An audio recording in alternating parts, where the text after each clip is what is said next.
The heart monitor screamed before anyone else did. Flat, then a stutter, then flat again. 22 doctors froze for half a second that felt like a year, staring at the screen as if it might apologize and fix itself. Outside the EKG glass, a man in a faded blue janitor uniform tightened his grip on a mop handle and whispered, "No, a broken bar not like this." If you believe miracles don't exist, stay with this story until the end. And if you believe in second chances, quiet heroes, and the power of being seen, tap like, subscribe, and let this story remind the algorithm that hope still matters. General Alexandra Hayes had never lost a battle. 4 stars on her shoulders, 35 years of service, missions that never made the news, decisions that saved thousands. Now she lay motionless in a hospital bed, her silver hair pulled back, face paled, chest rising only because machines demanded it. The country knew her as iron-willed and unbreakable. The doctors knew her case as impossible. It started as a routine charity gala collapse, dizziness, shortness of breath, then sudden cardiac arrest. She was airlifted to the best military hospital in the region. Specialists were summoned from 3 states: cardiologists,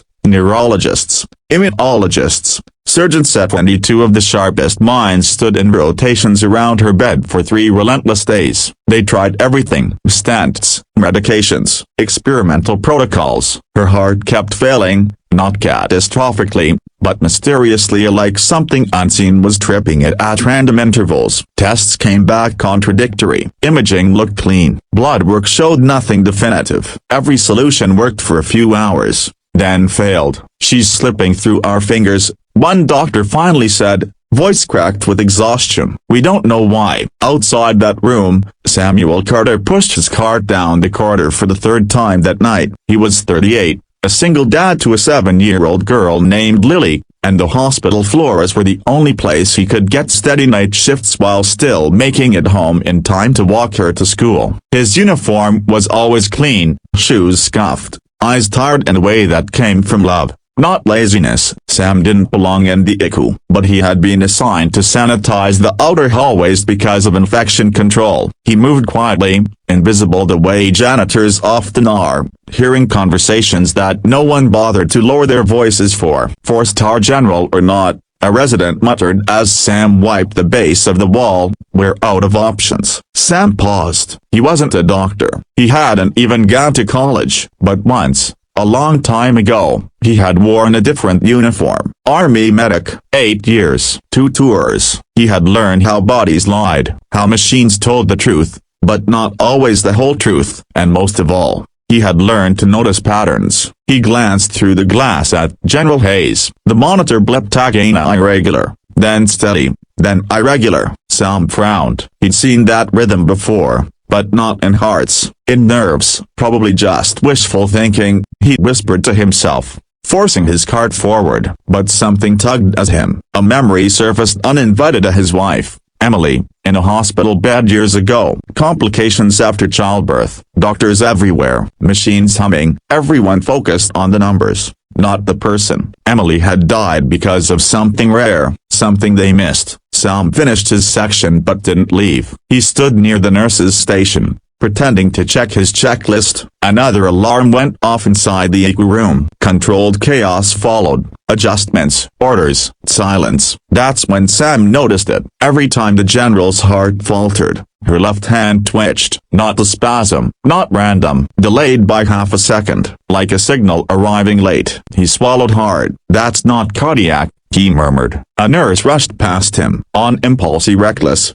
dangerous impulse, Sam spoke. "Ma'am." She didn't stop. He raised his voice, just enough. "Ma'am, I think something's wrong with her vagus nerve." The nurse stopped, turned, looked at his uniform. Her eyes hardened with fatigue. "Sir, please step away from the ICU." "I know I'm just the janitor," Sam said quickly, heart pounding, "but I was a combat medic." That hand twitch every time her heart dips. "It's neurological, not her heart failing on its own." For a moment, nothing happened. Then the nurse sighed. "I'm sorry," she said, softer now, "but the doctors are focused on the heart." Sam finished, "because that's what's failing, but something's telling it to." She studied him, really looked. The way his hands shook, and not with arrogance, but fear of being ignored again. "I'll mention it," she said, already turning away. Sam knew what that meant. It meant it would disappear into the noise. So he did something he had never done in his life. He knocked on the icky glass. The room went still. A senior physician turned,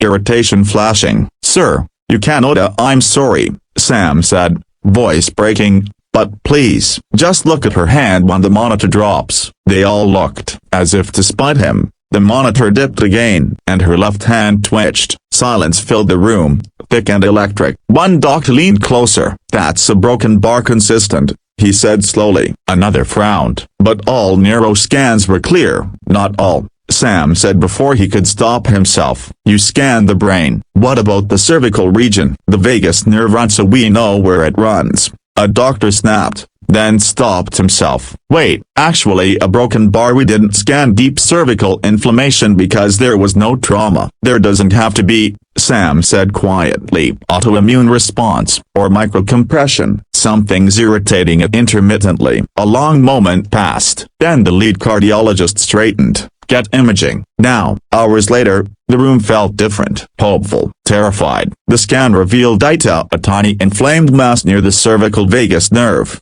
pressing just enough to misfire signals to the heart. Rare, treatable. When the intervention was done, the monitor steadied, one clean rhythm after another. The general lived. The next morning, Sam was mopping the same hallway when a man in dress uniform stopped in front of him. A colonel, then another, then a woman in civilian clothes with eyes sharp as steel despite the weakness in her step. General Alexandra Hayes extended her hand. "They tell me you saw what 22 doctors missed," she said. Sam froze. "Ma'am, I just saved my life," she finished, "and reminded everyone in this building that rank doesn't equal value." Tears burned his eyes. He thought of Lily, of Emily, of all the times he'd felt invisible. "I was just doing what I was trained to do," he said. She smiled. "Then it's time the world remembered what you're trained for." Weeks later, Sam was offered a position in emergency response training for the hospital. Better hours, better pay, a future. The last scene is quiet. Sam walking Lily to school. Sun rising, his phone buzzing with a news alert. 4-star general credits janitor for life-saving insight. Lily looked up at him. "Daddy," she said, "does that mean you're a hero?" Sam squeezed her hand. "No, sweetheart," he said, "it just means someone finally listened." And if this story moved you even a little, like the video, subscribe to the channel, and share it with someone who feels unseen. Because sometimes, the person who saves everything a broken bar is the one everyone forgot to notice.